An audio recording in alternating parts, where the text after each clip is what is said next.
Saúdo a todos com a paz do Senhor.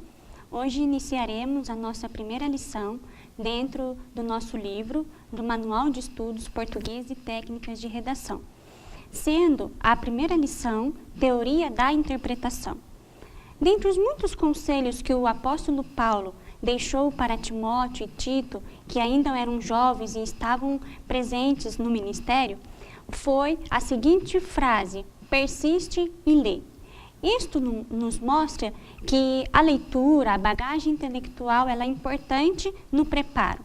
Devemos ter este preparo para que possamos elaborar os nossos sermões. Então, a primeira lição de hoje será Teoria da Interpretação. Dentro da teoria da interpretação, nós temos a leitura e produção escrita. E dentro da produção escrita, nós temos agentes importantes que são essenciais no processo comunicativo, que são eles o contexto, autor, leitor, texto e recursos linguísticos.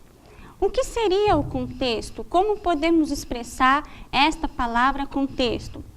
Exemplo de contexto nós temos a descrita em 1 Timóteo, capítulo 4, verso 15.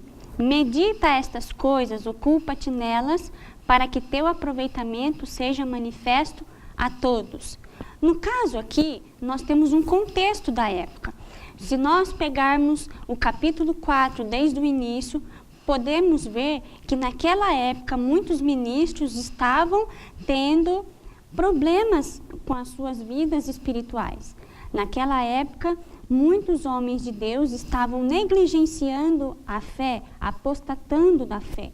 E quando chega em 1 Timóteo, capítulo 4, verso 15, ele diz: medita estas coisas, ocupa-te nelas, para que teu aproveitamento seja manifesto a todos. Quem seria esse todos? Seria um político da época? Seria um governador? Não. Ele está se referindo a esse todos, aos ministros, para que Timóteo e Tito fossem exemplos a essas pessoas que estavam negligenciando, estavam apostatando da fé. E para que haja uma comunicação inata, precisamos entender primeiro o que seria a comunicação inata. Esta é a comunicação que já nasce juntamente com o indivíduo. E para entendermos ainda mais a comunicação, é necessário irmos até a origem da palavra comunicação, que seria trocar opiniões, participação, interação e troca de mensagens. O que seria essa troca de opiniões? Um diálogo, por exemplo, um fala e temos um ouvinte. Temos a participação. Para que haja uma comunicação eficaz, faz necessário que ambos se troquem mensagens. Então teremos uma interação. Para que haja sentidos, toda comunicação faz necessário termos um sentido dela. Então, por isso, teremos construção dos sentidos comunicativos, os atos de linguagem, processo intermediado pela interação e pela construção de sentidos. Ou seja, temos alguns exemplos: uma carta, uma conversa casual e também, ultimamente, teremos as redes sociais, um livro. Tudo isso faz parte da nossa comunicação. E para que tenhamos sucesso, para que seja bem sucedido, precisamos da intermediação entre a interação e a construção dos sentidos. A intenção comunicativa. Aqui vai nos mostrar que intenção que o autor ou a pessoa que está falando, ela quer atingir com aquele texto escrito, que é o significado que o texto ou o autor deseja transmitir em seu ato comunicativo. A intenção comunicativa, ela precisa atingir alguns aspectos que são importantes, que são o que motivou o autor a escrever aquele texto. A que finalidade? Para quem ele quer escrever? A quem ele quer atingir com este texto escrito? E quando eu tenho a motivação e a finalidade, consequentemente eu tenho a realização do meu texto ou do meu sermão. A eficácia comunicativa. dentre todo o trabalho feito, a eficácia comunicativa é também um dos elementos mais importantes. É como o meu leitor ou o meu ouvinte irá receber esta mensagem. Se ele entendeu toda a proposta que eu quis colocar dentro do meu texto, se eu organizei corretamente as minhas ideias, se eu tive habilidade no uso do idioma, que em questão é a língua portuguesa, se eu soube colocar dentro do meu texto os recursos linguísticos corretos e o esforço intelectual. Para nós hoje montarmos um texto ou nós falarmos um sermão propriamente dito, nós precisamos de um esforço intelectual, que é a pesquisa, que é buscar algumas outras fontes para que possamos embasar o nosso contexto. Vamos precisar também, um dos elementos eficazes para atingirmos a eficácia da comunicação é a disposição para fazer-se entender e a espontaneidade ao falar ou escrever o meu texto.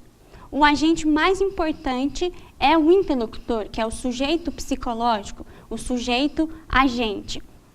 Fatores decisivos para o sucesso no ato comunicativo é a experiência. Quais foram as experiências anteriores, os conhecimentos de mundo que eu tenho, que me faz ter experiências necessárias para a construção deste texto. Ou também no processo da leitura, quanto mais bagagem intelectual eu tenho, mais eu consigo chegar ao sentido final do meu texto. E a habilidade no uso da língua. Para escrevermos um texto ou para falarmos, precisamos ter habilidades do nosso idioma, seja elas as concordâncias, as regências, o uso correto dos verbos. Precisaremos ter todos esses aspectos para que possamos atingir o objetivo final. Imaginação para romper a assimetria de conhecimento. Quando nós vamos romper essa assimetria de conhecimento, precisamos dos nossos conhecimentos prévios. Quanto mais eu tenho embasamentos teóricos ou teológicos, mais próximos eu consigo chegar do que o meu texto está querendo passar para mim. E atenção para não se dispersar. Ao fazermos uma leitura ou escrevermos, ou falarmos, quanto mais neutro o ambiente estiver, melhor será para que tenhamos foco e atenção na hora da construção do nosso texto propriamente dito. O que seria o nosso código? É o idioma propriamente dito, que é o sistema convencional utilizado pelo membro de uma determinada comunidade. Então aqui nós temos a palavra casa, que pode variar de um idioma para o outro. Que em grego nós dizemos oikia, em francês maison, em inglês house. E podemos ter também dentro de cada código nós temos as variações linguísticas, que é o movimento comum e natural de uma língua que varia principalmente por fatores históricos e culturais. Então, quando eu tenho um idioma, dentro de cada idioma nós teremos as variações linguísticas. Dentro do nosso país, por exemplo, temos os cariocas, os mineiros, os baianos, que eles têm, cada um tem uma linguagem própria, uma linguagem determinada e que existe simultaneamente a outra língua e que coexiste com a nossa língua portuguesa. Exemplo, nós temos a tangerina, que em Goiás nós dizemos poucã, na Bahia, mexerica, Tocantins, murcote e Paraná, bergamota. E a língua e a realidade sociocultural. É quando a língua reproduz as mesmas diferenças sociais da comunidade que a utiliza. Então, nós vamos ter gírias. Dentro do nosso contexto assembleiano, temos canela de fogo, que é uma pessoa que é elevada pelo poder de Deus, e temos também varão de branco, que se refere a dons, se refere a manifestações espirituais. E dentro das variações linguísticas, tanto podemos ter a linguagem culta ou a padrão, e também a popular ou o registro vulgar que nós temos. E os jargões, falando ainda de linguagem, a realidade sociocultural, os jargões nada mais é aquele dialeto específico para aquelas pessoas que tiveram mais acesso à escolaridade e que têm uma linguagem própria, que têm uma maneira própria de se expressar. Vínculo entre a língua e seus falantes.